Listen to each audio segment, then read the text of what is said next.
There comes a time in almost everyone's life when the noise becomes unbearable. Not just the noise of the outside world traffic, conversations, digital pings, but the internal noise too. The questions, the expectations, the roles we never agreed to play, the sense that we're showing up to a life that doesn't quite feel like our own. That's when the desire begins. The quiet, persistent urge to disappear, not in a dramatic way, but in a meaningful one. To disappear is not to run away. It is not about erasing yourself from existence or abandoning your responsibilities. Rather, it's about stepping back from the version of yourself that was created by default. The version shaped by childhood conditioning, by the need to fit in, by survival. Disappearing is about letting go of the mask.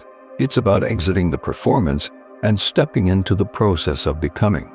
For some, the signs are subtle: a gnawing sense of dissatisfaction, an increasing discomfort in spaces that once felt familiar, the weight of expectations pressing down so heavily that it becomes hard to breathe. For others, it's more dramatic: burnout, breakdowns, loss of motivation, or even identity crisis.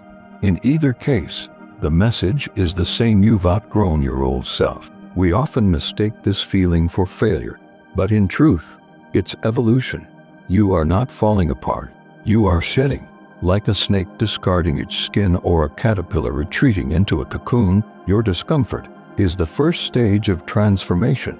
To disappear is to begin again with intention. This process starts in silence. You don't need to make an announcement. In fact, the most powerful disappearances are the quietest. There's no need to post a cryptic message on social media or explain yourself to every acquaintance. You simply unplug. You step back from platforms that demand constant visibility. You stop performing, even for the people closest to you. You let your absence create space for reflection, for reinvention, for peace. Next comes detox, not just digital, but emotional and social. This is where you reclaim your mental bandwidth from the constant barrage of opinions and distractions. It's where you begin to recognize how much of your identity has been shaped by likes, validation, and other people's approval. You start to ask deeper questions. Who am I without the feedback loop, without the audience, without the algorithm? Disappearing also means editing your relationships. Shrinking your circle isn't about becoming cold, it's about becoming clear. Not everyone who walked with you to this point is meant to follow you into your next chapter.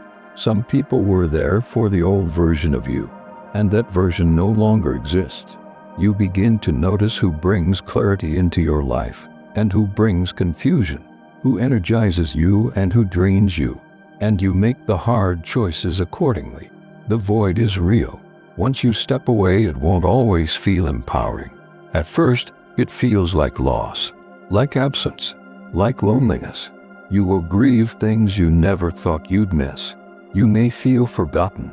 You may doubt whether this was the right decision. But slowly, the silence starts to speak.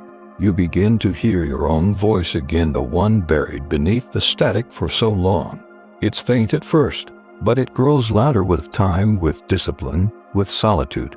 In this space, something powerful happens. You begin to remember who you were before the world told you who to be.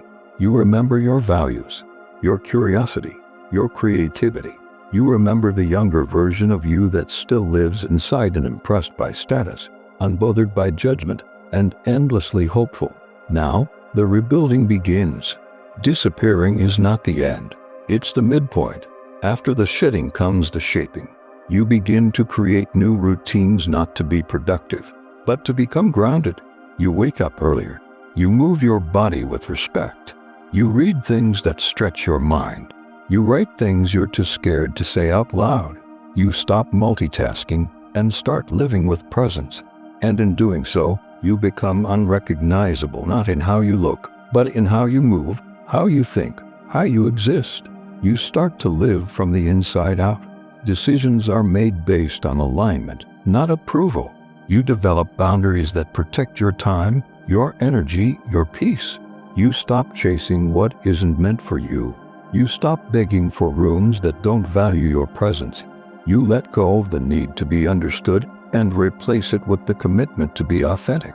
Eventually, you return not to your old life, but to the world. As someone new, people will notice. They'll say you've changed, and they'll be right. You have. You've traded illusion for integrity. You've replaced performance with presence.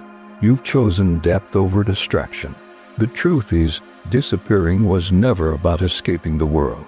It was about escaping the version of yourself that was created for survival, and not for purpose. You didn't vanish, you evolved. You didn't give up, you realigned. In a culture obsessed with visibility, disappearing is radical. In a world that demands we constantly share, stepping into silence is an act of power. It's in that silence where you find clarity, direction, identity. And so, if you feel the pull, don't ignore it. Don't drown it out with noise. Don't numb it with distraction.